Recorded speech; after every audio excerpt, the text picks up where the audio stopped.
laisser leur mari partir. Qu'en pensez-vous?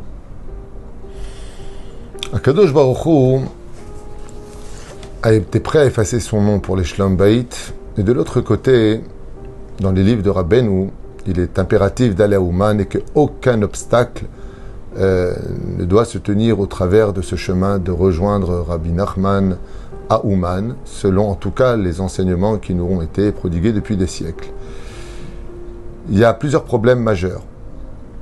D'un côté, vous me posez la question à moi, celui à qui je dois ma réussite spirituelle, je peux dire à voix haute que c'est Rabbi.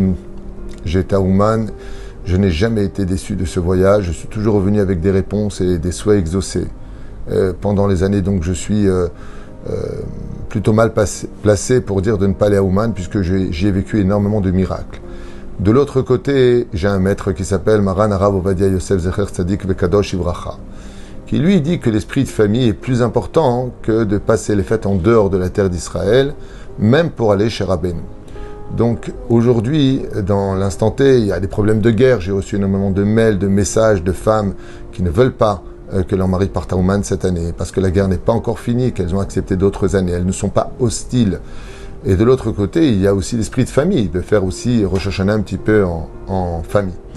Alors, il y a un troisième point qui intervient, c'est celui de la ketouba. Je ne sais pas si tous les maris le savent, mais dans les ketubot, il est stipulé, noir sur blanc, qu'on ne peut pas sortir du pays l'élo reshuto shel ishto, sans l'autorisation de sa femme. C'est marqué noir sur blanc dans la ketouba, bejvoa chamura, et le fait de jurer de ne pas sortir sans l'autorisation de sa femme. Alors comment on peut répondre à tout cela? D'un côté, Rabbi Nachman, il dit que, et si on te dit de ne pas y aller, même si ce sont des grands Torah, tu ne les écouteras pas, ok. Et de l'autre côté, il y a un problème de Shlom Bayit, et je peux le confirmer, j'ai eu énormément pour cette année particulièrement, de femmes qui vraiment ont des Shlom Bayit qui explosent avec cette histoire d'Ouman. Elles ont peur, elles ne savent pas ce qui va se passer, et on parle de bloquer certaines personnes, patati patata, et Baruch Hashem jusqu'à aujourd'hui, il n'y a jamais eu de problème, si ce n'est que certains qui ont passé Ouman sur l'autoroute, je crois, il y a 2 ans de cela, où il y a un an, je ne me rappelle plus exactement. Donc moi, ma réponse, elle est simple. D'un côté, on a un géant de la Torah qui s'appelle Rabbeinu qui dit qu'il faut venir jusqu'à lui. De l'autre côté, on a un géant de la Torah qui s'appelle Rav Ovadia qui dit qu'on doit rester en famille pour Rosh Hashanah. La réponse est que si vous avez les bénédictions de vos épouses pour y aller, Bezrat Hashem, bon voyage et priez pour moi aussi là-bas à l'occasion.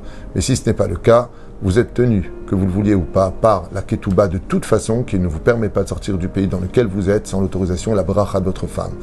Hormis le fait que sans la bracha de sa femme, de toute façon, en général, on ne réussit pas grand-chose.